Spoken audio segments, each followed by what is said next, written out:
All right, joining us now with more, FBI Director Kash Patel. Kash, thanks for being with us. Is there an investigation into a wider plot?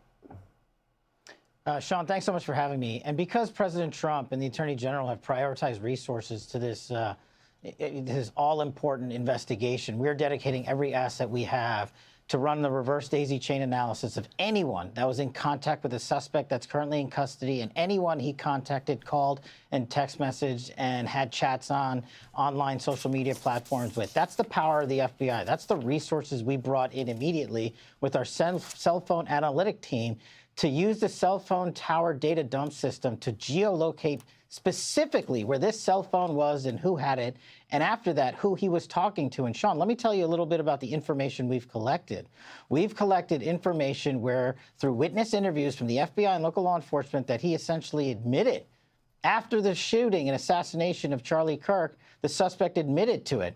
Furthermore, the evidence and information will come out. I won't stylize the evidence. The Attorney General is absolutely right. We can't do that. But I will say what was found in terms of information, a text message exchange where the suspect specifically stated that he had the opportunity to take out Charlie Kirk and he was going to do that. And when he was asked why, he said some hatred cannot be negotiated with.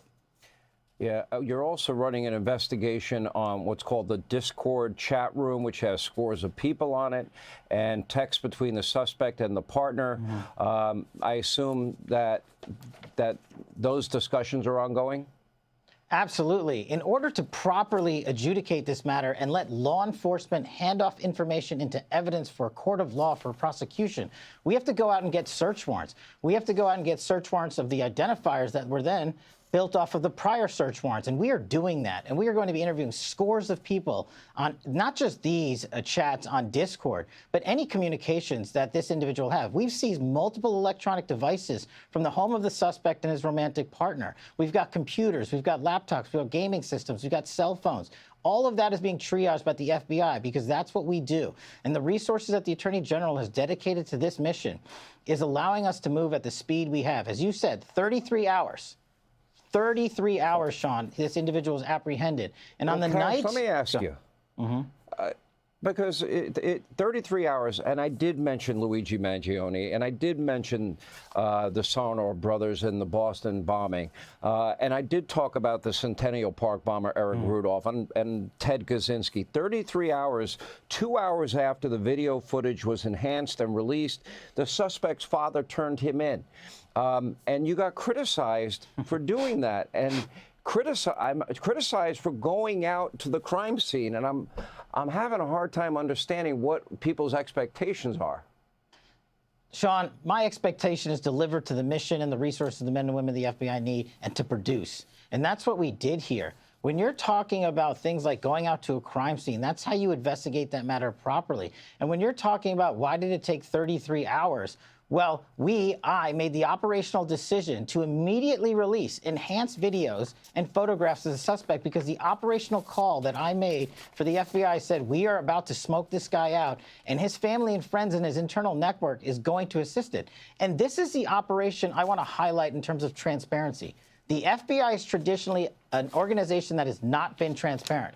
My mission to the American public, as I said in my confirmation here, I am going to work with you to make this organization as transparent as possible, including during investigations, so that we restore trust in the FBI and the integrity of the FBI that was jettisoned away by the fools that weaponized it. And when I said that, I meant it, and you saw it in action. And no one should be criticizing anyone but me if they got a problem with it. The men and women of the FBI handled this brilliantly.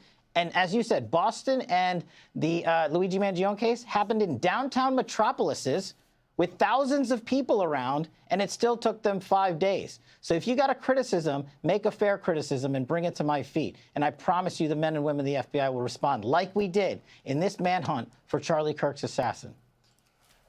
Let me, to the extent you can talk about the possibility of a wider plot or other people's involvement in this, that would be a chilling scenario to me. John Solomon, who I'm pretty sure you know, had a piece out there about a radicalized group close to the area, up in the mountains. They seem to be very radical with the same agenda. Does that concern you, what you're seeing?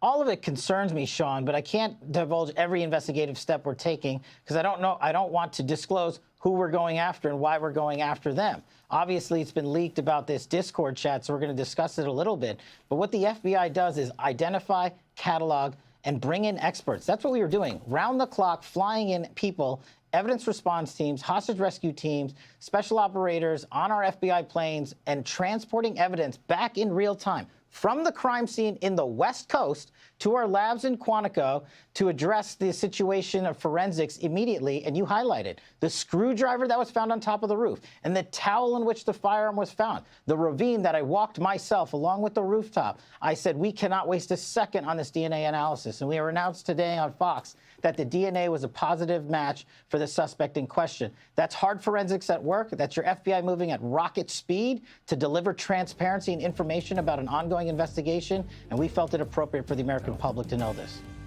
Well, you coming on this program, you are being, transparent with the American people. You're updating the American people. There is, across the country, a lot of interest in this case and getting to the bottom of it, making sure there's not a wider threat. FBI Director Kash Patel, thank you, sir. Appreciate it.